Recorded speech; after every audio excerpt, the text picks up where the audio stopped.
ব্যাস, এই সাবজেক্টটা শেষ হয়ে গেলেই আজকের মতো ছুটি। আজ কারো ছুটি হবে না, এখন এক্সট্রা ক্লাস হবে। যদি কেউ পালানোর চেষ্টা করিস তবে কান ধরে 1 ঘন্টা রোদে দাঁড় করিয়ে রাখবো। যা, ভীষণ জল তেষ্টা পাচ্ছে, অথচ বোতলে জলও নেই। এখন বেরোতে গেলেই স্যার কান ধরে দাঁড় করিয়ে রাখবে। থাক। মনে হচ্ছে শ্রেয়ার জল শেষ হয়ে গেছে। ওকে ইমপ্রেস করার জন্য আমাকে এক্ষুনি কিছু ব্যবস্থা করতে হবে। স্যার এখন সাবজেক্ট লিখতে ব্যস্ত আছে। এই সময় শ্রেয়ার কাছে যাই, দেখি কিছু হেল্প করতে পারি নাকি। ওকে। কোনো প্রবলেম হয়েছে শ্রেয়া? আরে দেখ না, আমার জলটা শেষ হয়ে গেছে। কোনো চিন্তা করিস না, আমি এক্ষুনি এনে দিচ্ছি।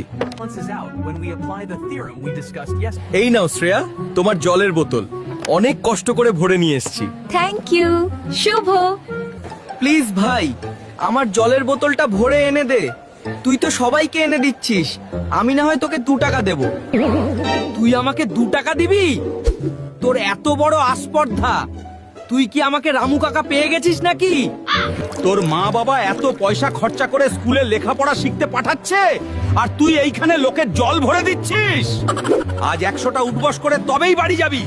আর কোনোদিন কাউকে জল ভরে দিতে দেখলে সোজা গার্জেন কল করব। ভাই, তোকে আমি আগেই বলেছিলাম ওই সব মেয়ের চক্করে যাস না। এই মেয়েগুলো একদম ভালো না। দেখলি তো আজ কি হলো? 57, 58, 59, 60। শ্রেয়া, দাঁড়াও, তোমার সঙ্গে কথা আছে আমার, একটু দাঁড়াও। তাড়াতাড়ি বলো, আমি খুব ব্যস্ত আছি। আসলে আমি না তোমাকে ভীষণ পছন্দ করি। তুমি আমার ব্যাপারে কি ভাবো? আসলে আমি তো তোমাকে দাদা ভাবি, আর আমার বয়ফ্রেন্ডও আছে সৌভিক।